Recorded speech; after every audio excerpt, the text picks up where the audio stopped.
ప్రియమైన దేవుని పిల్లలారా, మనందరూ కూడా మన దగ్గర ఉన్న పరిశుద్ధ గ్రంథమైన బైబిల్ తెరిచి మత్తయి గారు రాసిన సువార్త 7వ అధ్యాయం 20వ వచనం చదువుకున్నామండి.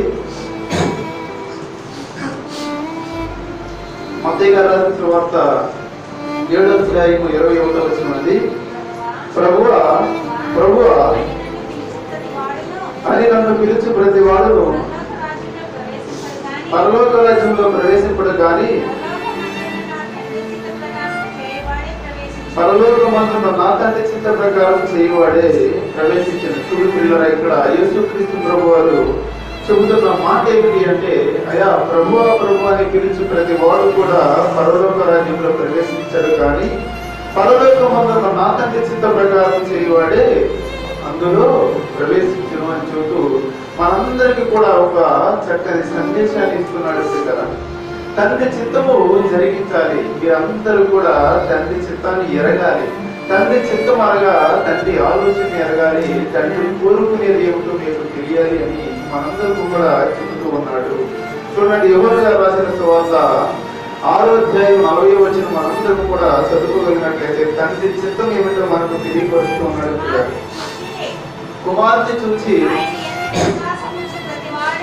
ఆయన విశ్వాసం ఉంచి ప్రతి వాడు నిత్య జీవం పొందుటయే నా తండ్రి చిత్తం. చూడు పిల్లరా, తండ్రి అసలు చిత్తం ఏమిటి అంటే ప్రతి ఒక్కరు కూడా నిత్య జీవం పొందాలి. అందరూ నిత్య జీవానికి వారసులు అవ్వాలని మనందరి కొరకు దేవుడు ఒక చిత్తము కలిగి ఉన్నాడు, ఒక ఆలోచన కలిగి ఉన్నాడు, ఒక కోరిక కలిగి ఉన్నాడు. ప్రతి ఒక్కరిని కూడా చూడు పిల్లరా, మనందరినీ కూడా దేవుడు సృష్టించాడు. దేవుడు సృష్టించి భూమి మీదకి పంపించినప్పుడు ఎలాగా మనందరూ కూడా దేవుని పిల్లలుగా ఉండాలి అని గొప్ప ప్రణాళిక, ఒక గొప్ప ఆశలు పెట్టుకొని చూడు ప్రియమైన దేవుని పిల్లలారా, మనందరినీ కూడా నరులారా తిరిగి రండి భూమి మీదకి పంపించాడు. ఎక్కడ 90వ కీర్తన 3వ వచనం మనందరూ కూడా చదువుకోగలిగినట్లయితే, కీర్తన గ్రంథము 90వ కీర్తన 3వ వచనములో, నీవు మనుషుల్ని పట్టించి మార్చుతున్నావు, నరులారా తిరిగి రండని నీవు సెలవిస్తున్నావు. నరులను ఆకాశములో పరలోకములో నుంచి దేవుడు తల్లి గర్భంలోనికి పంపిస్తూ తండ్రి గర్భములోనికి పంపిస్తూ తండ్రి గర్భము గుండా తల్లి గర్భములోనికి పంపించి చూడు మనిషిని భూమి మీదకి పంపించాడు. తిరిగి రమ్మన్నప్పుడు పంపించినప్పుడు మనందరం కూడా నిత్య జీవము కలగాలి అని ఒక తండ్రికి ఆలోచన ఎందుకు కలిగినది అంటే మనతో నివసించాలి అనే దేవుని ఆశ అయితే మనందరినీ కూడా భూమి మీదకి పంపించి నాకు పిల్లలు కావాలి అని దేవుని సంకల్పం.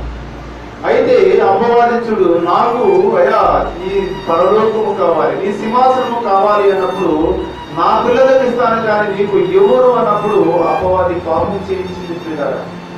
అపవాది పాపము చేయించినప్పుడు ఆ పాపము ద్వారా నరులందరూ కూడా ఎక్కడికి వెళ్ళిపోతూ ఉన్నారంటే నిత్య మరణానికి వెళ్ళిపోతూ ఉన్నారు.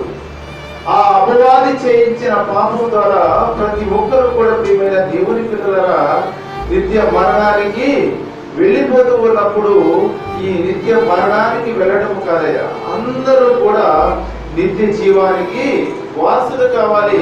అది నా తండ్రి చిత్తం అని చెబుతూ ఉన్నాడు.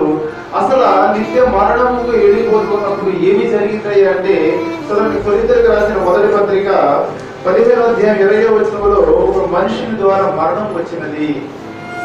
ఒక మనుషుని ద్వారా మరణం వచ్చినప్పుడు ఇంకొక క్రీస్తు ద్వారా మనందరము కూడా నిత్య జీవానికి వెళ్ళాలని మనందరి కొరకు ఒక యేసుక్రీస్తు ప్రభు ఒక రక్షకుడిగా అనుగ్రహించాడు. పరలోకమందున్న దేవుడు ప్రియులారా, చదవండి. ఎందుకనగా తన శత్రువులందరినీ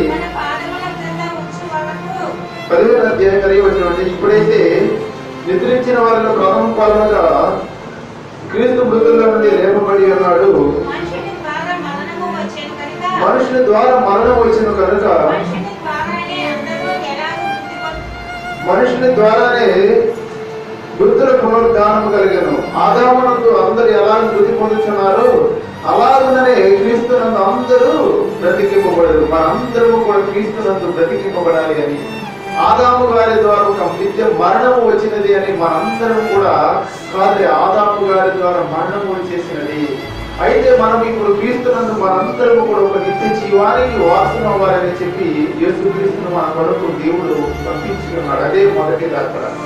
అయితే ప్రియమైన దేవుని పిల్లలారా, ఇక్కడ చూడు, ఆదాము గారిని చదువుకున్నట్లయితే ఆదికాండము 3వ అధ్యాయము 9వ వచనం చదువుకోగలిగినట్లయితే ప్రియులారా, దేవుడు తన స్వరూపమందు నరుని నిర్మించి తన పోలిక చొప్పున నిర్మించి దేవుడు అతనితో ప్రతిరోజు సల్లపూట వేళ పరామర్శిస్తూ ఉండేవాడు. ప్రియులారా, దేవుడే యెహోవా ఆదామును పిలిచి నీవు ఎక్కడున్నావని.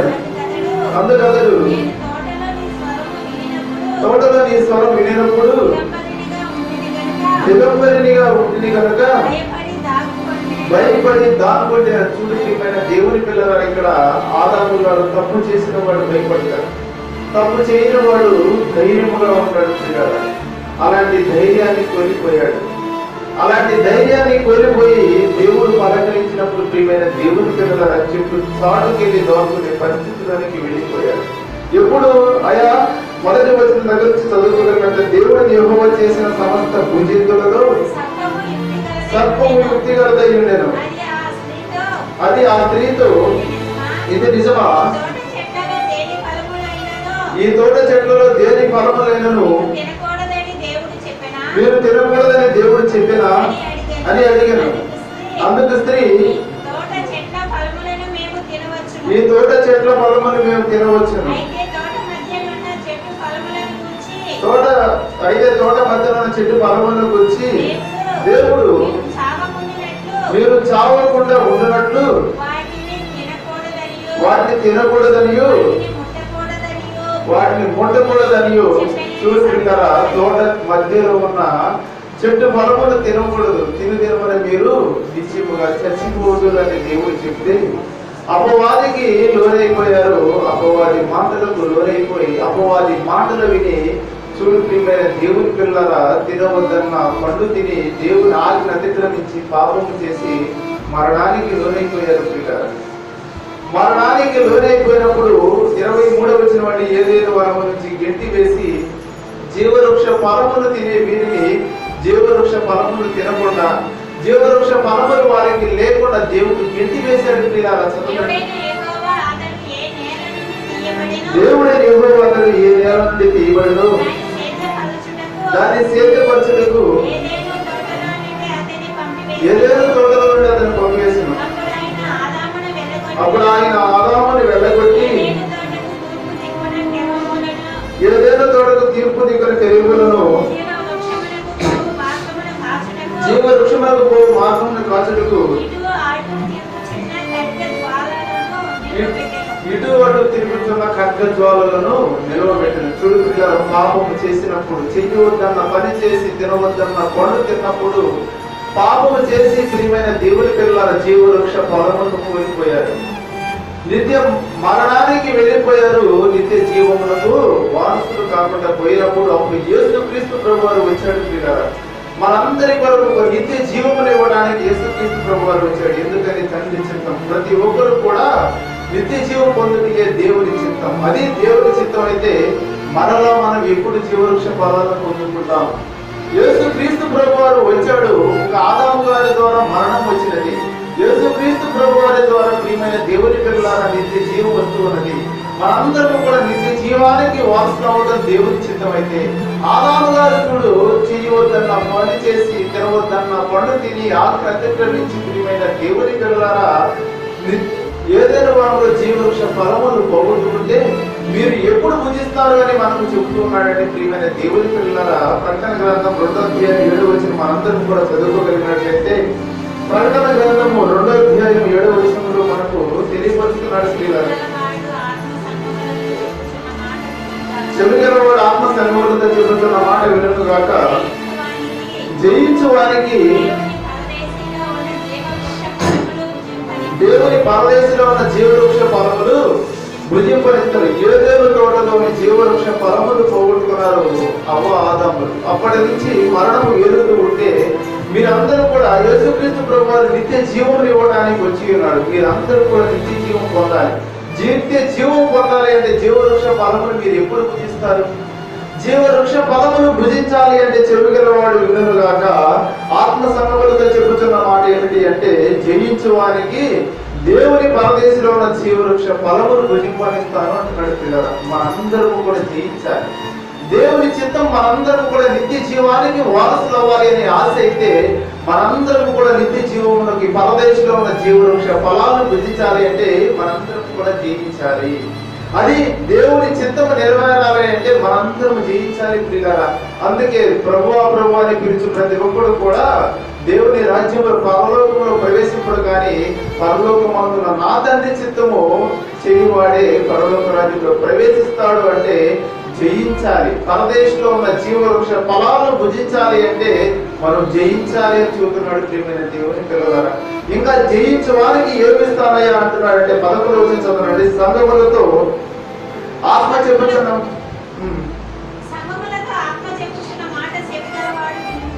చెవిగలవాడు వినుగాక. జయించేవాడు రెండవ మరణం వల్ల ఏ అని చెందడు. ప్రతి ఒక్కరు కూడా రెండవ మరణానికి వెళ్ళిపోకుండా నిత్యము జీవించాలి. చనిపోయిన తర్వాత మరో బ్రతుకు ఉన్నది, చనిపోయిన తర్వాత మరో జన్మ లేదు. కానీ అక్కడ నుంచి మన జీవితం ప్రారంభమవుతుంది ప్రియులారా. చూడు, ధనవంతుడు లాజరు చనిపోయిన తర్వాత వారి స్థితిగతులను చూడగలిగినట్లయితే చనిపోయిన తర్వాత ఏమీ లేదు అనుకోవడానికి వీలు లేదు. ధనవంతుడు చూడు ప్రియులారా వేతన పడుతున్నాడు. లాజరు గారైతే నెమ్మది పొందు స్థలంలో ఉన్నాడు. మిమ్మల్ని రెండవ మరణం అగ్నిలో ఉండకుండా మనందరం కూడా ఆ రెండవ మరణాన్ని జయించాలి అంటే మనం జయించాలి. రెండవ మరణం వల్ల మీకు ఏ హాని కలగకుండా ఉండాలి అంటే జయించాలి అని చూస్తున్నాడు. జయించుట చూడు ఎన్నిసార్లు మనకు దేవుడు ఉపాదిస్తున్నాడో మనందరికీ కూడా తెలియపరుస్తున్నాడు ప్రియులారా. ఇంకా 17వ వచనంలో కూడా చూస్తున్నాడు, సంఘములకు ఆత్మ చెప్పుచున్న మాట చెవిగలవాడు వినుగాక. జయించడానికి మరుగైన మన్నాను భుజింపనిత్తును, మరియు అతనికి తెల్లరాతనిత్తును. చెక్కబడిన ఒక కొత్త పేరు పొందిన వానికే గాని మరి అది ఎవరికి తెలియదు. మనందరికీ కూడా చూడు ప్రియమైన దేవుని పిల్లలను మరుగై ఉన్న మన్నాను భుజింపనిస్తానంటున్నాడు, కొత్త పేరుని ఇస్తానంటున్నాడు. మనందరిని చూడు ఒక దేవుని రాజ్యానికి వారసులు చేస్తానంటున్నాడు. జయించాలి. తండ్రి చిత్తము నెరవేరాలి అంటే మనందరము కూడా జయించాలి. తండ్రి చిత్తము నిత్య జీవానికి వారసులు అవ్వడం అంటే మనందరం కూడా జయించాలి. జయించాలి అని చెబుతూ ఉన్నాడు. ఇంకా ప్రకటన గ్రంథం 3వ అధ్యాయం 5వ వచనం కూడా మనం చదువుకోగలిగినట్లయితే, జయించేవాడు అలాగ తెల్లని వస్త్రములు ధరించుకొనును, జీవ గ్రంథములో నుండి అతని పేరు ఎంత మాత్రము విడిచిపెట్టక నా తండ్రి ఎదుగును, ఆయన దూతల ఎదుగును అతని పేరు ఒప్పుకోరు. ఈమె నా ప్రియ కుమారుడు, ఈమె నా ప్రియ కుమార్తె, ఈయన నా ప్రియ కుమారుడు, ఈమె నన్ను ఎరిగినది, ఈమె చూడు నన్ను గుర్తెరిగినది, ఈ నిత్య జీవానికి వారసురాలని నేను ఒప్పుకున్నాను. అయితే నువ్వు జయించాలి. మనందరూ కూడా చూడు ప్రియమైన దేవుని పిల్లలారా తండ్రి చిత్తమును నెరవేర్చాలి. ప్రభువా ప్రభు అని పలుకు ప్రతి వాడు కూడా తండ్రి రాజ్యంలో ప్రవేశింపడు. ఎవరు జయించిన వారు, ప్రతి ఒక్కరు కూడా తండ్రి చిత్తము చేసిన వారే తండ్రి చిత్తములు చేసిన వారే పరలోకంలో ప్రవేశిస్తారని చెబుతున్నాడు ప్రియులారా. ఇంకా చూడు 12వ వచనం అండి, జయించు వారిని తన దేవుని ఆలయములో ఒక స్తంభముగా చేసేది. మనందరము కూడా చూడు జయించడానగా మనందరి కొరకు దేవుడు రాయిస్తున్నాడు. మనందరం కూడా తెలుసుకోవాలి అని దేవుని మనందరం కూడా పరలోకములోకి వెళ్ళాలి అంటే మత్తయి గారు 7వ వచ్చిన మరి ఒకసారి చదువుకుంటే చూడు ఏమి చెబుతున్నాడు. ప్రభువా ప్రభు అని పిలుచు ప్రతి వాడును పరలోక రాజ్యములో ప్రవేశించడు, కానీ పరలోకమందున నా తండ్రి చిత్త ప్రకారం చేయువాడే ప్రవేశించును. మనందరి చూడు ప్రియమైన దేవుని పిల్లలారా నా తండ్రి చిత్తము చేయువాడే పరలోకములో ప్రవేశించునని చెబుతున్నాడు. తండ్రి చిత్తం ఏమిటి అంటే అందరూ కూడా నిత్య జీవానికి వెళ్ళాలి అని మనం తెలుసుకున్నాం. అయితే ఆదాము గారు చూడు జీవవృక్ష ఫలములు కోల్పోయాడు. ఆ మరలా ఎక్కడ భుజిస్తామని చెబుతున్నాడు. పరదేశంలో ఉన్న జీవవృక్ష ఫలాలను మీరు భుజించాలి అంటే జయించాలి. జయించిన వారిని స్తంభంగా చేస్తానంటాడు. మరుగైన మన్నాన్ని రుజుపడిస్తాను అంటున్నాడు. జయించిన వారిని కొత్త పేర్లు ఇస్తానంటున్నాడు. జయించిన వారికి నిత్య జీవం ఇస్తానంటున్నాడు. అయితే ఇక్కడ యేసుక్రీస్తు ప్రభువారు మాట్లాడాడు, నా తండ్రి చిత్తము చేయవాడే తండ్రి రాజ్యంలో ప్రవేశిస్తాడన్నాడు. అతనే చెబుతూ ఉన్నాడు. ప్రియమైన దేవుని పిల్లల వచ్చిన యేసుక్రీస్తు ప్రభువారు ఏం చెబుతున్నాడు మనం తెలుసుకోగలిగినట్లయితే, ఎబ్రీయులకు రాసిన పత్రిక అపోస్తలుడైన పౌలు గారు 10వ అధ్యాయం 5వ వచనంలో అపోస్తలుడైనటువంటి పౌలు గారు ఎబ్రీయులకు పత్రికలో రాసిన 10వ అధ్యాయం 5వ వచనం అండి, 10వ అధ్యాయం 5వ వచనం. కాబట్టి ఆయన ఈ లోకమందు ప్రవేశించినప్పుడు ఇలాగ చెప్పుచున్నాడు, మరియు అర్మణియు కోరలేదు కానీ నాకు ఒక శరీరం అమర్చితివి, పూర్ణ హోమములను పాప పరిహార బలులను నీకు ఇష్టమైనవి కావు. అప్పుడు నేను ఈ గ్రంథపు చుట్టలో నన్ను కూర్చి రాయబడిన ప్రకారము దేవా నీ చిత్తము నెరవేర్చుటకు నేను వచ్చి ఉన్నాను అని చెబుతున్నాడు. ఇక్కడ యేసుక్రీస్తు ప్రభువారు మాట్లాడిన మాట చూడు, ఏమని మాట్లాడుతున్నాడు? నా తండ్రి చిత్తము చేసిన వాడే పరలోకములో ప్రవేశిస్తాడన్న వాడు. ఇక్కడ యేసుక్రీస్తు ప్రభువారు మాట్లాడుతున్న మాటలు చూడు, ఏమని చెబుతున్నాడు? గ్రంథపుస్తకంలో నన్ను కూర్చిన రాయబడిన ప్రకారము నీ చిత్తము నెరవేర్చుటకు నేను వచ్చి ఉన్నాను అని చెబుతున్నాడు. పిల్లరా, తండ్రి చిత్తము నెరవేర్చి తండ్రి రాజ్యంలో తండ్రి కుడి పారసమున ఉండి పరలోకంలో ఉన్న యేసుక్రీస్తు ప్రభువారిని మనం ఆదర్శంగా తీసుకోగలిగినట్లయితే, ఇక్కడ మనం ఇప్పుడు వరకు జయించిన వారికి ఎన్ని లక్షణాలు, ఎన్నో మేలు మనం తెలుసుకుని ఉన్నాం. అయితే ఆయన ఏమి జయించాడో అదే మనం జయించాలి. పిల్లరా, ఆయన ఏమి జయించాడో, తండ్రి చిత్తము నెరవేర్చడానికి వచ్చిన యేసుక్రీస్తు ప్రభువారు ఏమి జయించాడో దానిని మనం జయిస్తే మనందరం కూడా నిత్య జీవానికి వారసులము. మనమందరం కూడా దేవుని చిత్తాన్ని నెరవేర్చిన వారు అవుతాం. ఆయన ఏమి జయించాడయ్యా అంటే, యోహాను గారు రాసిన సువార్త 16వ అధ్యాయం 33వ వచనంలో ఆయన ఏమి జయించాడో మనకు తెలియపరుస్తున్నాడు. దానిని మనం జయించగలిగితే మనందరం కూడా నిత్య జీవానికి వారసులము. తండ్రి చిత్తము కూడా నెరవేరుతుంది.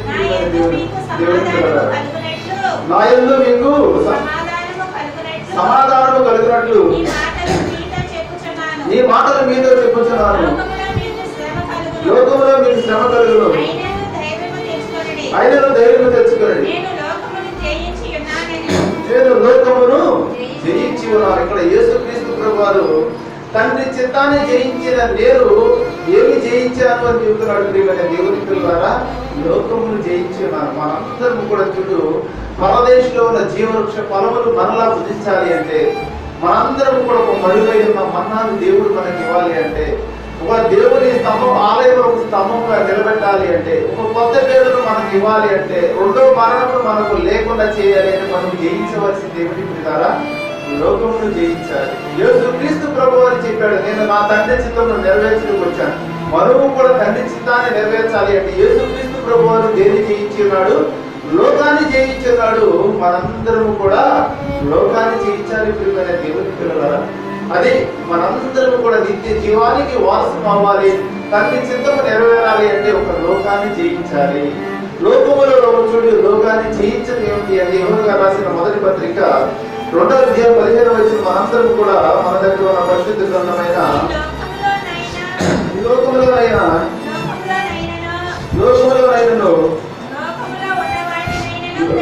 లోకములో ఉన్న వాటినైనా ప్రేమింపుకుడి. ఎవడైనా లోకములు ప్రేమించిన యెడల తండ్రి ప్రేమ వానిలో ఉండదు. లోకములో ఉండదంతయు అనగా శరీరాశయు, నేత్రాశయు, జీవగుణము తండ్రి వల్ల పుట్టినవి కావు, అవి లోక సంబంధమైనవి. లోకము దాని ఆశ గతించిపోతున్నవి కానీ దేవుని చిత్తమును జరిగించేవాడు నిరంతరము నిలుచున్నది. ఇక్కడ చూడు ప్రియమైన దేవుని పిల్లల, లోకములో ఉన్నదంతా శరీరాశ, నేత్రాశ, జీవగుణము. వీటిని జరిగించిన వాడు ఎలాగైపోతాడు? మృత మరణానికి అమృతి అయిపోతాడు, నిత్య జీవానికి వాసులు కాకుండా పోతాడు. నిరంతరం నిలిచేది ఎవరంటే లోకమును తండ్రి చిత్తమును జయించిన వాడు. తండ్రి చిత్తము ఇక్కడ కూడా మనం అర్థం చేసుకోగలిగినట్లయితే తండ్రి చిత్తమును జయించడం అంటే లోకాన్ని జయించడం ప్రియమైనది. కాబట్టి మనందరి కొరకు యేసుక్రీస్తు ప్రభువు వచ్చారు. దేవుని గుర్తెరిగిన వారు మనందరి కొరకు యోహాను రాసిన సువార్త 3:16 దేవుడు లోకమును ఎంతో ప్రేమించి తన అద్వితీయ కుమారుని లోకమునకు పంపించున్నాడు. మనందరూ కూడా ఆయన విశ్వాసం ఉంచితే నిత్య జీవాన్ని. దేవుడు లోకమును ఎంతో ప్రేమించెను కాగా తన అద్వితీయ కుమారునిగా పుట్టిన వాని యందు విశ్వాసముంచు ప్రతి వాడును నశింపక నిత్య జీవము పొందినట్లు ఆయనను మనందరి కొరకు అనుగ్రహించాడు. పిల్లరా, ఆయన యందు ఇప్పుడు వరకు విశ్వాసం ఉంచని ప్రతి ఒక్కరు కూడా విశ్వాసం ఉంచాలి. విశ్వాసం ఉంచని ప్రతి ఒక్కరు కూడా చూడు ప్రియమైన దేవుని పిల్లరా విశ్వాసం ఉంచాలి. విశ్వాసం ఉంచిన వారు ఇంకా బలపడిపోవాలి. శరీరాశను జయించాలి, నేత్రాశను జయించాలి, జీవపు డమ్మాన్ని జయించాలి. చూడు ప్రియులారా, కొందరు రక్షింపబడాలి, కొందరు నిత్య జీవానికి వెళ్ళాలి అని దేవుడు ఆశపడుతున్నారు. దేవుని చిత్తమై ఉండలేదు ప్రియమైన దేవుని పిల్లరా, అందరూ నిత్య జీవానికి వాసులవ్వాలి. చూడు ప్రియులారా, ఒక రైతు ఉన్నాడు. ఒక రైతు ఉన్నప్పుడు కొండల ప్రాంతాలలో నీరు లేక తన యొక్క జీవనోపాధి గడుపుకోవడానికి ప్రియులారా వ్యవసాయం చేయడానికి బోరు బావి వేస్తారు. కొండల ప్రాంతాల్లో బోరు బావి వేసినప్పుడు ప్రియులారా అతడు 100 అడుగులు బోరు బావి వేశాడు, నీరు పడదా. 200 అడుగుల బోరు బావి వేశాడు, నీరు పడదా. వెళ్ళిపోయి తొలకరి వానలు మొదలైనప్పుడు ప్రియమైన దేవుని పిల్లలారా తన యొక్క భూమిని సాగు చేసుకోవడానికి తనకు ఇద్దరు పిల్లలు అయితే తన భార్యతో కూడా వచ్చి భూమిని సాగు చేసుకొస్తూ ఉండగా ఇద్దరు పిల్లలు ఆడుకొనచ్చు ఎక్కడికి చిన్నవాడు వెళ్ళిపోయి బోరు బావిలో పడిపోయాడు.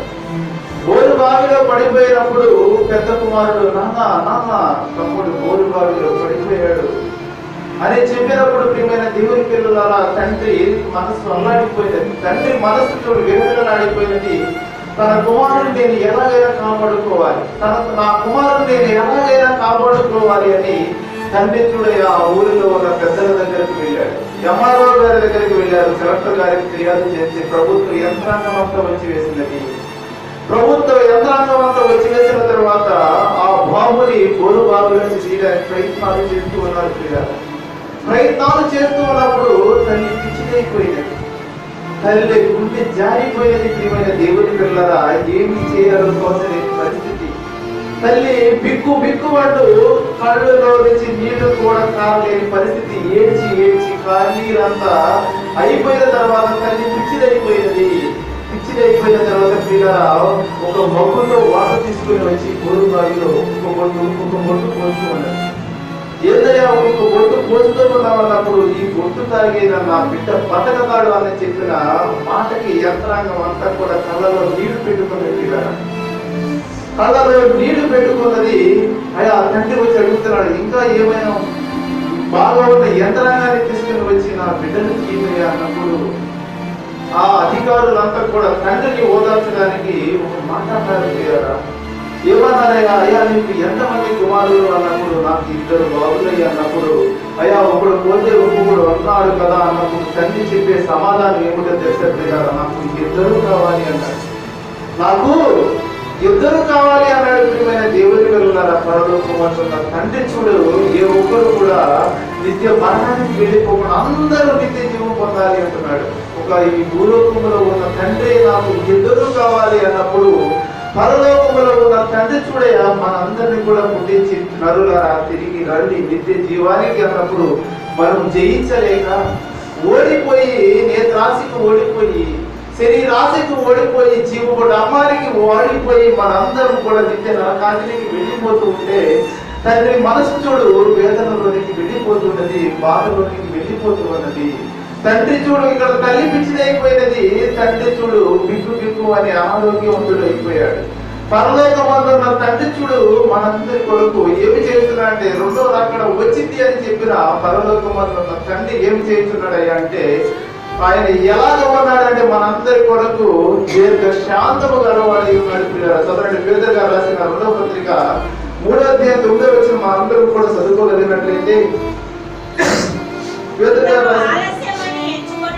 కొందరు ఆలస్యం అని ఎంచుకున్నట్లు ప్రభు తన వాగ్దానంలో వచ్చి ఆలస్యం చేయవాడు కానీ ఎవడను నశింపవలని ఇచ్చేక అందరూ మారు మనసు పొందవలని కోరుచు మీ ఎడల దీర్ఘ శాంతము గలవాడై ఉన్నాడు. అది తండ్రి మనసు.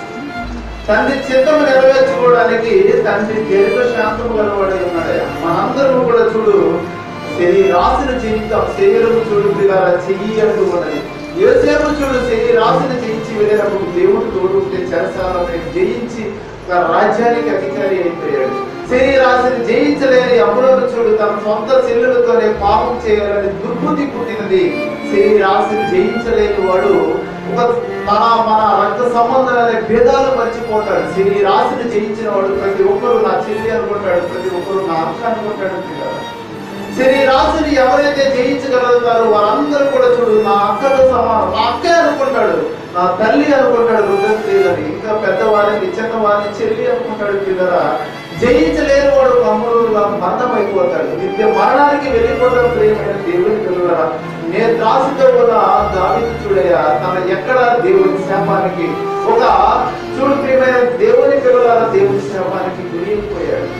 శరీరాశిని నేత్రాశిని జయించలేకపోతే చూసిన మొదటి కంటికి తృప్తి కాలేదోని ప్రసంగి గ్రంథంలో 2:5 మనం తెలియపరుస్తున్నట్టుగా ఇంకా జీవపు డమ్మం ఉన్నవాడు చూడు ఇక్కడ చుట్టూ ఉన్న వారందరికంటే నేనే గొప్పవాడని అనుకుంటాడు. జీవపు డమ్మము లేని వాడు అందరితో నేను సమానం అంటాడు, అందరిలో నేను ఒకడిని అంటాడు. అదే జీవపు డమ్మము ఉన్నవాడైతే అందరికంటే నేను ఒకడిని అంటాడు, నేనే పెంచువాడిని అంటాడు, నేనే గొప్పవాడిని అంటాడు. ఆ గొప్పలు ఘనతలు దేవుని రాజ్యాన్ని చూడలేకపోయిన దేవుని పిల్లల మనందరం కూడా దేవుని రాజ్యంలో ఉండాలి అంటే నిత్య జీవానికి వారసులు అవ్వాలంటే వీటన్నిటిని జయించాలి. లోకాన్ని జీవితం మనందరం కూడా జయించి తన చిత్తాన్ని నెరవేరుతాం. ప్రియమైన దేవుని పిల్లల ఇంకా చూడు ఏం చెబుతున్నా అంటే దశలకు రాసిన మొదటి పత్రిక 4:3 పరిశుద్ధత కలిగి ఉంటే దేవుని చిత్తం అని చూస్తున్నట్టు మనందరం కూడా పరిశుద్ధత కలిగి ఉండటం జీవితం, పరిశుద్ధత కలిగి ఉండటకు ప్రయత్నిద్దాం. ఆ ప్రయత్నం విఫలం కాకుండా ఉండడానికి మనందరం కూడా ఏం చేయాలో కూడా తెలుసుకుందాం. మీరు పరిశుద్ధులవుడే అనగా జారత్వమునకు దూరముగా ఉండటే దేవుని చిత్తం అని చెబుతున్నాడు. చూడు ప్రియమైన దేవుని పిల్లలు మనందరం కూడా జారత్వమునకు దూరముగా వెళ్ళిపోదాము. మనందరం కూడా పరిశుద్ధత కలిగి నిత్య జీవానికి వాసన పిల్లరా అలాగే ఉండాలి అంటే మనందరం కూడా రోమిలకు రాసిన పత్రిక 12:12 ఏం చెబుతున్నాడు అంటే పట్టుదల కలిగి ప్రార్థన చేయాలి. మనందరం కూడా పట్టుదల కలిగి ప్రార్థన చేయాలి. ప్రార్థన చేసినప్పుడు దేవుడు జ్ఞాపకం మనకి ఇస్తాడు. మనలో ఉన్న ఏవైనా సరే సాధారణలు కలిగించే ఆలోచనలు ప్రార్థన ద్వారా జయించి వేస్తాము. లోకాన్ని సునాయాసంగా జయించి మనందరం కూడా ఒక నిత్య జీవానికి వెళ్తాం. కాబట్టి మనందరం కూడా మత్తయి గారు రాసిన సువార్త 7:27 ఒకసారి చదువుకొని ముగించుకున్నామండి. మత్తయి గారు రాసిన సువార్త 7:27 ప్రియమైన దేవుని ద్వారా ప్రభువా ప్రభువా అని పిలిచి ప్రతి వాడును పరలోక రాజ్యంలో ప్రవేశింపడు కానీ పరలోకమందున నా తండ్రి చిత్త ప్రకారం చేయవాడే ప్రవేశించును అని చెప్తున్నాడు. తండ్రి చిత్తం ఏమిటో తెలుసుకున్నాం. అందరూ నిత్య జీవం పొందాలి. తండ్రి చిత్తము నెరవేర్చిన అతను ఏమి జయించాలంటున్నాడు? లోకాన్ని జయించాలంటున్నాడు యేసుక్రీస్తు ప్రభువు. మనం కూడా లోకాన్ని జయించి లోకములో శరీరాశ నేత్రాశ జీవముడం వాటిని జయించి మనందరం కూడా నిత్య జీవానికి వాసులు అవ్వాలి అని కొద్ది మాటలు వాక్యాన్ని విన్న ప్రియమైన వీక్షకులందరికీ నా హృదయపూర్వక వందనాలు తెలియజేస్తున్నాను. మా చిరునామా సియోను మినిస్ట్రీస్, ప్రకాశం జిల్లా, చీరాల మండలం, బోయినవారిపాలెం రైల్వే గేట్ దగ్గర. సియోను మినిస్ట్రీస్ సంఘ సహవాస కూటములు ప్రతి బుధవారము మరియు శనివారము రాత్రి 8 గంటల నుండి 10 గంటల వరకు ప్రార్థన కూటం జరుగుతుంది. అలాగే ప్రతి ఆదివారము మధ్యాహ్నము 1 గంట నుండి 4 గంటల వరకు ఆరాధన కూటం జరుగుతుంది.